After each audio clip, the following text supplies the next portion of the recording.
Olá, senhoras e senhores, estamos aqui novamente para o nosso programa Veras News, hoje com o convidado mais que especial, o professor João Trindade, professor de Direito Constitucional, consultor do Senado, professor do IMP Concursos, um fenômeno do direito constitucional aqui no Distrito Federal. Pois bem, nós vamos, em virtude da presença do professor João Trindade, começar falando das questões político-constitucionais. Recentemente aí, o Tribunal Superior Eleitoral aceitou o registro de criação de 3 novos partidos políticos, totalizando agora 35 partidos políticos oficialmente legalizados aqui no país. Entre eles, a Rede Sustentabilidade, da ex-candidata a presidente Marina Silva, que tentou criar esse partido em 2013, mas por um problema lá no reconhecimento cartorial das assinaturas para reconhecimento do partido, o partido acabou não saindo, obrigando ela, naquela ocasião, a se filiar ao Partido Socialista Brasileiro. Agora sim, o Rede Sustentabilidade está criado, tá? Já nasce com alguns parlamentares dentro do partido, aqui em Brasília, por exemplo, são 3, já tem parlamentares federais, um senador, então já nasce com razoável expressividade. Foi criado também o Partido Novo, ou simplesmente Novo, tá?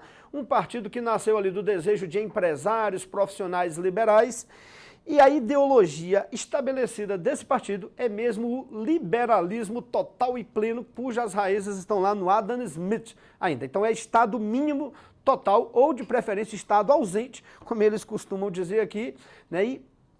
E a economia e a sociedade mesmo sendo controlada pela iniciativa privada. E foi também criado aí o Partido da Mulher Brasileira.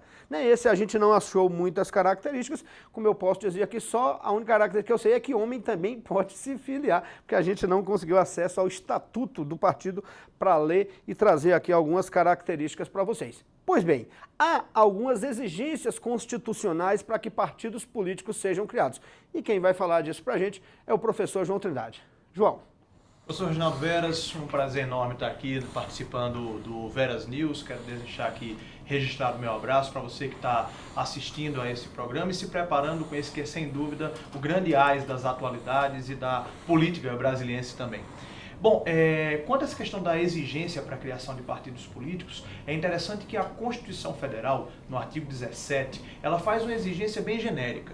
Ela exige, Reginaldo, o caráter nacional do partido e ela exige também que haja, para a comprovação desse caráter nacional, que haja uma quantidade mínima de assinaturas, de apoiamentos, como se fala. Na verdade, o detalhamento de toda essa exigência é dado pela legislação infraconstitucional. É dado pela Lei 9.096 de 95, que é a Lei dos Partidos Políticos. E aí a Lei dos Partidos Políticos ela vai exigir que haja um número mínimo de assinaturas, distribuído em pelo menos 9 estados, e nessa questão da quantidade mínima de assinaturas que reside a grande dificuldade da criação de partidos políticos. Nós verificamos que, como você falou, que o Rede Sustentabilidade teve essa dificuldade e só numa segunda tentativa conseguiu registrar seu estatuto no TSE. Também houve o caso antigo do Partido Solidariedade, que também houve uma série de polêmicas sobre a quantidade mínima de assinaturas, porque o partido político, segundo a Constituição, ele nasce inicialmente com o registro em cartório, mas posteriormente ele vai registrar o seu estatuto no TSE para poder ter capacidade de disputar eleições. Então isso é até uma coisa, Reginaldo, que cai bastante na prova de constitucional e que também pode aparecer nessa ponte com a parte de atualidades. O fato de que o partido político ele é uma pessoa jurídica de direito privado, quer dizer, ele é equiparado a uma associação. Ele adquire personalidade jurídica na forma da lei civil, ou seja, com o registro em cartório, e após adquirir a personalidade jurídica, aí é que ele vai registrar seu estatuto no TSE. Quer dizer, o Rede Sustentabilidade ele já existia como associação, mas ele só a partir de agora, com o registro no TSE, é que pode, por exemplo, disputar eleições.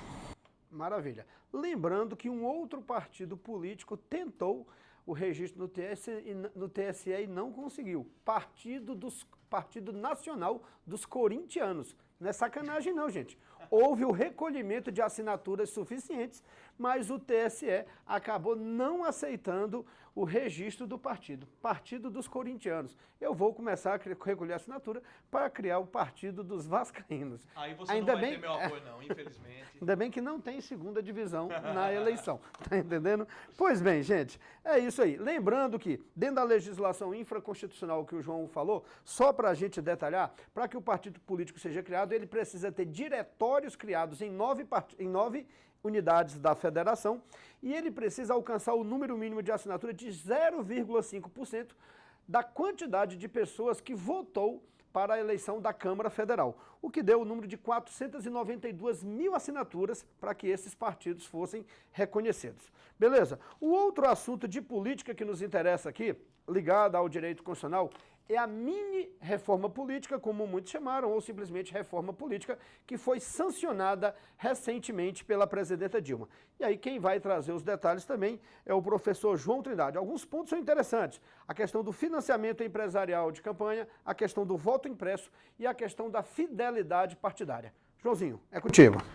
Pois bem, Reginaldo. Bom, essa reforma eleitoral, ou para muitos mini-reforma política, tem até uma divergência sobre a nomenclatura, se é uma reforma eleitoral ou se é uma reforma política. Várias pessoas dizem, não, isso foi só uma reforma de alguns pontos da lei eleitoral, mas não é uma reforma das bases políticas brasileiras. Mas enfim, a nomenclatura é o que menos interessa aqui. Mas de qualquer maneira, isso nasceu de uma iniciativa da Câmara dos Deputados.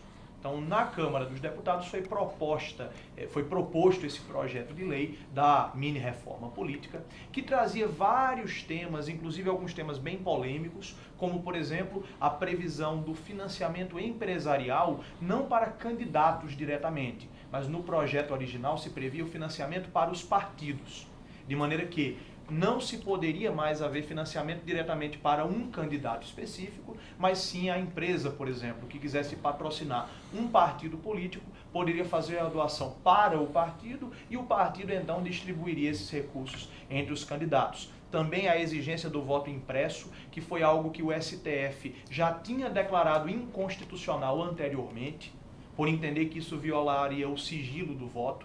E aí se tentou agora uma segunda fórmula, que era o voto impresso, mas que ficaria registrado na urna, e não que o voto impresso que o eleitor levaria consigo. Isso para uma eventual auditoria, para um eventual questionamento sobre a validade ou sobre a fidedignidade dos resultados da urna eleitoral.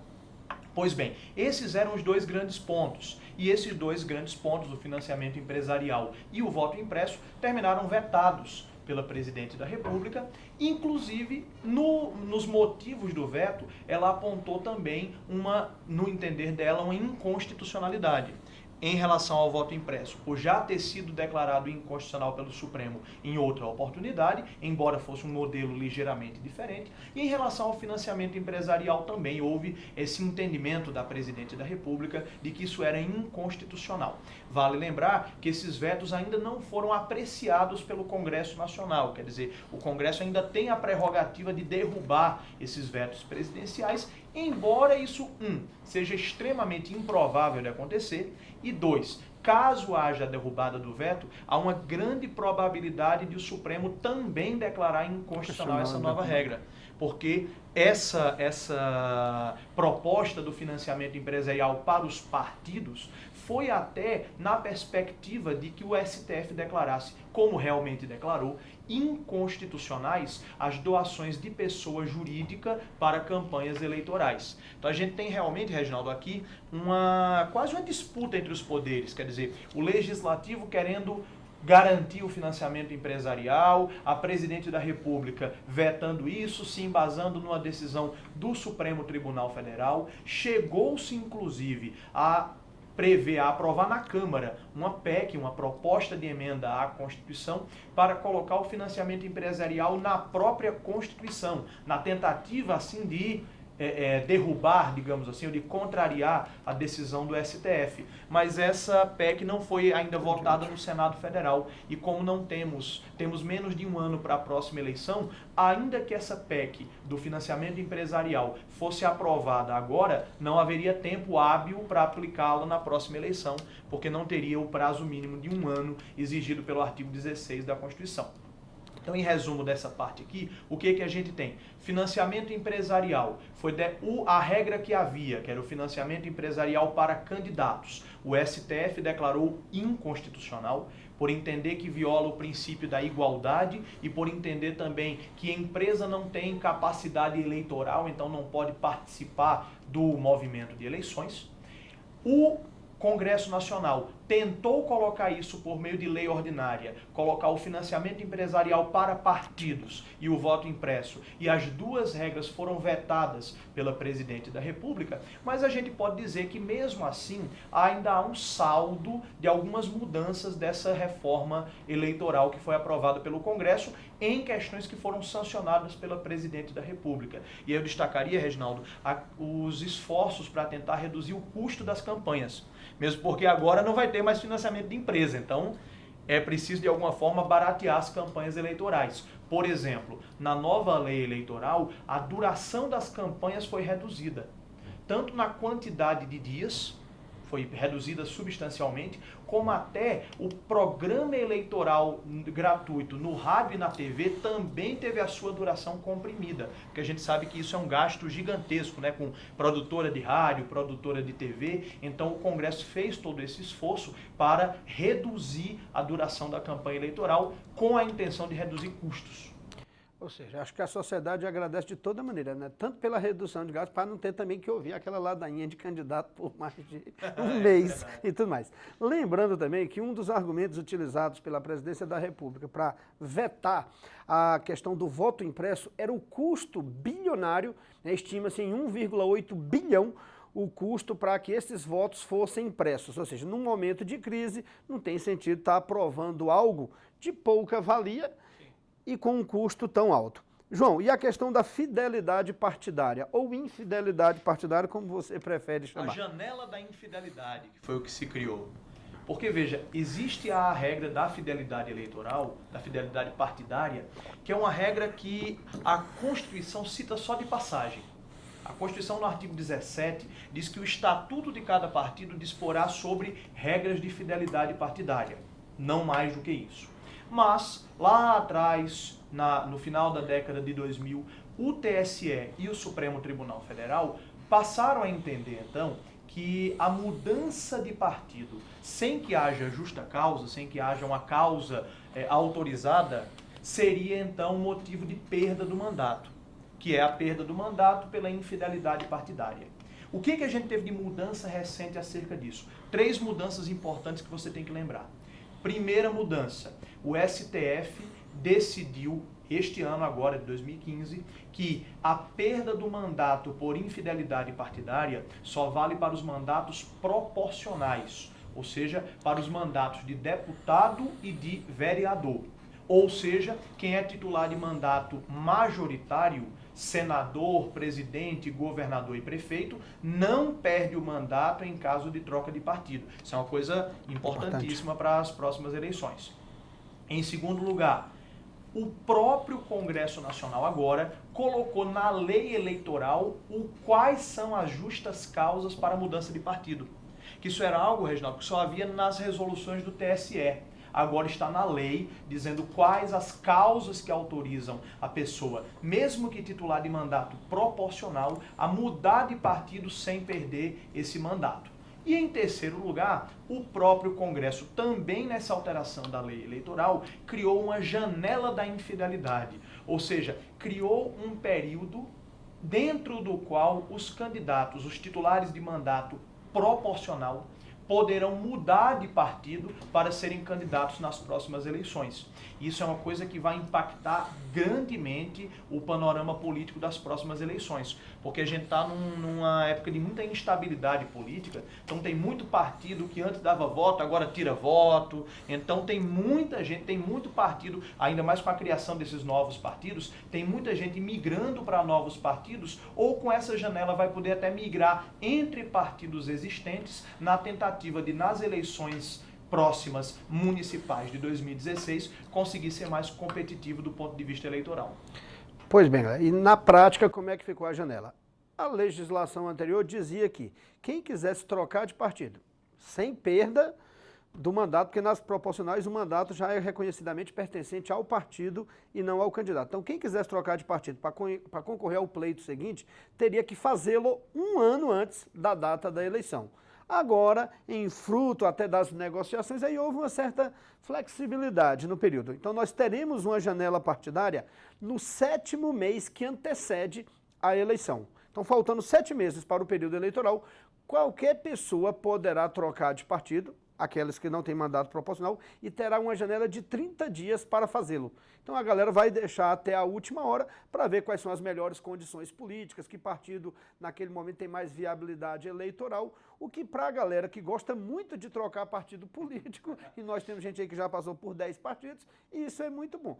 Que aquele que tem ideologia e que está afiliado a um partido por questões ideológicas, isso não vai interessar muito, porque ele ficará no partido de um jeito ou de outro. Lembrando, viu, Reginaldo, que de 35 partidos, o cara que passou por 10 não completou nem um terço ainda. Ainda tem espaço para andar. E com a criação dos novos agora, aí tem migração mesmo. Pois bem, gente, e por fim aqui, para encerrar a participação especialíssima do professor João Trindade, ele vai fazer aqui um raio-x para a gente, um grande resumo da tal pedalada fiscal. A presidenta Dilma, que agora é uma bicicleteira, como diz o meu pai, né, tá sempre andando aí muito de bicicleta, foi aí enquadrada pelo Tribunal de Contas da União na tal da pedalada fiscal. Todo mundo fala disso, mas muita gente não entende direito o que é. Então quem vai explicar para a gente é o professor João Trindade. João, o que é a pedalada fiscal? Quais são as consequências disso para a atual gestão da presidenta Dilma e como isso pode afetar o futuro político da presidenta? Pois bem, Reginaldo, só isso daria um Veras News inteiro, Mas é verdade. Vamos tentar condensar aqui os principais pontos. Primeiro, o que são essas chamadas pedaladas fiscais? A Lei de Responsabilidade Fiscal, que é a Lei Complementar 101 de 2000, ela trouxe uma série de regras para sanear as finanças públicas. Talvez você se lembre, acho que você lembra também, Reginaldo, de uma época em que os bancos estaduais, em que havia vários bancos estaduais, e os bancos estaduais viviam quebrando. Porque o governador ia lá, estava em um momento de crise, fazia saque no banco que era gerido pelo próprio Estado membro. Então havia, por exemplo, uma confusão entre o que eram as finanças do banco e o que eram as finanças do controlador, ou seja, do governo estadual. Na tentativa de acabar com essas práticas, tanto na esfera federal quanto na esfera estadual, a Lei de Responsabilidade Fiscal trouxe uma regra de que é proibido ao poder público realizar operações de crédito com bancos públicos. Ou seja, o governo federal, por exemplo, não pode tomar empréstimos junto à Caixa Econômica, junto ao Banco do Brasil. Da mesma forma, o governo do Distrito Federal, para dar como exemplo, não pode também tomar empréstimos em relação ao BRB, o Banco Regional de Brasília, o Estado do Rio Grande do Sul em relação ao Banrisul, etc. Quem for controlador do banco não pode realizar com ele operações de crédito. Pois bem, isso é tranquilo, previsto já na Lei de Responsabilidade Fiscal. O que aconteceu em 2014 que está sendo chamado de pedaladas fiscais? O governo, por um momento de crise fiscal, em determinadas épocas do ano, não tinha recursos suficientes para pagar os benefícios sociais. Por exemplo, Bolsa Família, que é operacionalizado pela Caixa Econômica, seguro-desemprego, idem, etc. E aí, o governo determinou então que a Caixa Econômica, para tomar como exemplo, realizasse esses pagamentos e que depois, a posteriori, o governo viria e realizaria esse repasse à Caixa Econômica. Pagaria esse empréstimo. Isso, exatamente, pagaria esse valor. Então, é como se eu chegasse para o Reginaldo, a gente foi almoçar num restaurante e dissesse: Reginaldo, esqueci a carteira, paga aí para mim, depois eu te pago. Amanhã. Isso. E esse amanhã... Às vezes demora um pouco. Pois bem, isso é que é a grande questão das pedaladas, quer dizer, essa antecipação do pagamento, ou melhor, esse pagamento feito pelos bancos públicos e só depois, às vezes vários meses depois, ressarcido pelo governo, isso constitui um empréstimo? Isso constitui uma operação de crédito? O Tribunal de Contas da União entendeu que sim.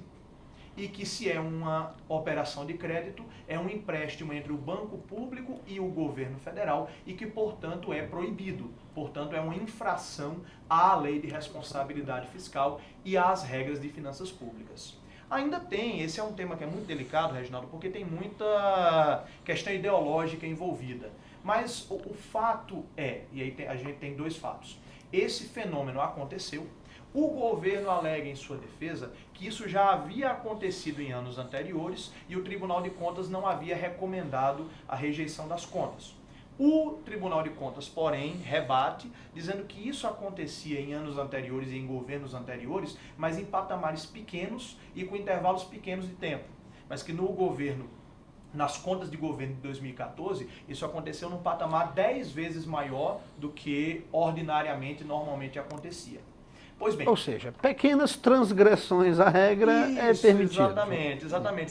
Seria mais ou menos isso. Olha, isso pode acontecer em patamares pequenos, mas quando isso vira uma prática governamental é que seria o problema. O que fundamenta mais ainda a acusação de disputa ideológica, essa questão toda. Né? Aí que a gente entra no que problema. Não vamos entrar muito Não vamos detalhe. entrar, mas é realmente um problema, porque no Tribunal de Contas você tem membros que são de origem política, e isso reforçaria a tese de uma postura política do tribunal, embora também o parecer pela rejeição tenha sido por unanimidade. Então até os membros de origem técnica também votaram assim. Então vai ficar na eterna disputa. Agora, quais os efeitos práticos disso? Primeira coisa que você tem que ter cuidado, não só na prova de atualidades, mas eu acho também, Reginaldo, na prova de constitucional. O TCU não rejeitou as contas presidenciais, porque o TCU não aprova nem rejeita as contas de presidente da República. Quem julga as contas do presidente da República, nos termos do artigo 49, inciso 9 da Constituição, é o Congresso Nacional. O TCU, ele por 8-0, ele deu um parecer recomendando a rejeição das contas da presidente da República em 2014. A decisão final vai caber ao Congresso Nacional. Então esse parecer do TCU, ele não produz nenhum efeito imediato. Afinal de contas, é um parecer. Agora, vai para o Congresso Nacional, vai passar na Comissão Mista de Orçamento, Fiscalização e Controle, e aí vai ser votado na Câmara e no Senado Federal, na verdade, numa sessão do Congresso Nacional, numa sessão conjunta, e vai então se deliberar se aceita o parecer do TCU, e aí sim ocorre a rejeição das contas, ou se rejeita o parecer do TCU e as contas estão aprovadas. Pois bem, caso as contas sejam aprovadas, tranquilo, não há problema algum, segue como dantes.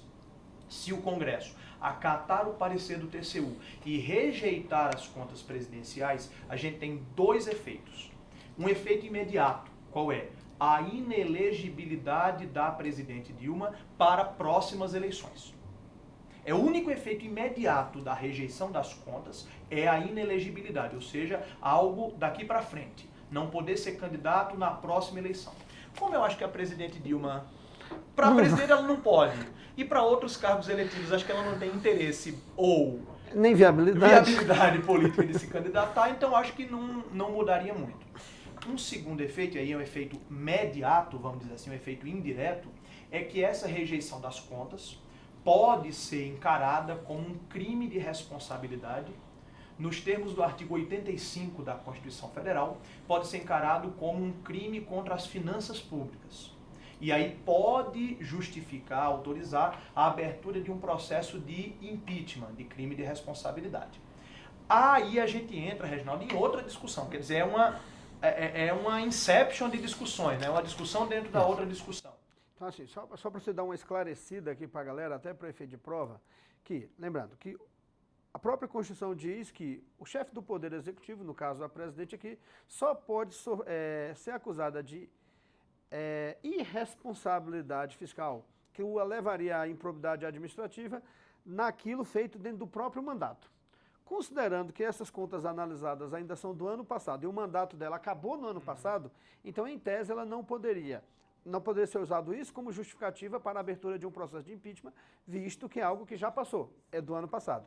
Só que há outra compreensão a respeito disso. Então seria bom você esclarecer para a galera que outra compreensão é essa. Isso, exatamente, porque a divergência é justamente nessa questão de o que é estranho ao exercício do mandato.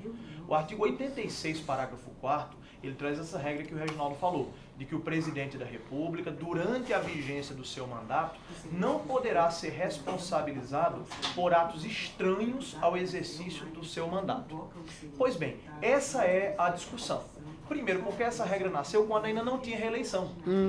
Essa regra é da redação original da Constituição. E a reeleição ela foi criada depois, já para permitir a reeleição do Fernando Henrique Cardoso, a emenda 16 de 97. Então tem a discussão. Algo praticado, e essas pedaladas fiscais seriam algo praticado em 2014, pode justificar a perda do atual mandato? Quer dizer, em caso de reeleição do presidente da República, essa regra, essa possibilidade de responsabilização é alargada, ou a gente tem que ter uma leitura literal de que o presidente só poderia perder o mandato por algo praticado neste mandato? Então aí tem a discussão, tem inclusive, Reginaldo, pareceres para todos os lados que você quiser.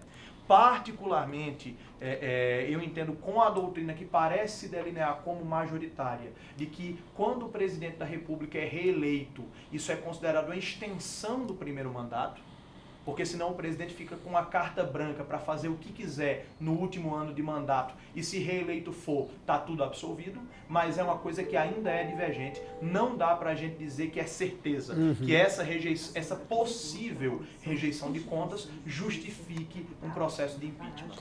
Pois bem, e aí lembrando, né, que já há indícios de que a presidenta Dilma também teria praticado as mesmas pedaladas fiscais agora, já no exercício deste mandato, o que serviria aí de combustível, né, de argumento para a oposição política à presidenta Dilma demandar a improbidade e iniciar ali um processo de impeachment. Mas isso vai ter muito debate, muita discussão, vai inevitavelmente entrar aí questões ideológicas, políticas, jurídicas, e vamos ver os arranjos que serão feitos na política para ver as consequências. Nós estamos gravando isso agora no dia, o quê? Que dia que é hoje? 19. No dia 19 de outubro, e aí nós estamos no meio desse turbilhão, inclusive envolvendo as denúncias contra aquele que deve autorizar ou não a abertura de processo de impeachment. Exatamente. Ou seja, se a gente fosse usar uma linguagem bem simplória aqui, bem popular, é complicado do sujo falar do mal lavado, aí toda a argumentação vai embora. Mas, gente, tudo tem os dois lados, tudo tem vários lados, e aí vamos esperar as consequências.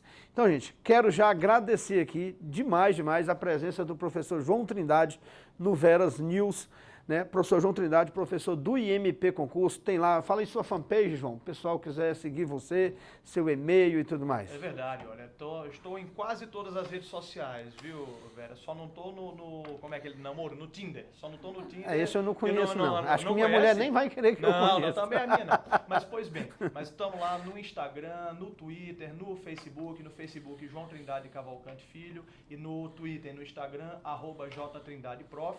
E eu quero registrar mais uma vez aqui, minha honra de estar aqui com meu amigo Reginaldo Veras e a gente podendo discutir esses temas constitucionais são tão empolgantes. Isso, e já deixo aqui o convite para que o João venha quando quiser e tiver tempo, que eu sei que o tempo é curto, participar de novas edições aqui do Veras News. Sempre É isso aí, jazinho eu volto com outros assuntos relevantes da atualidade brasileira e mundial.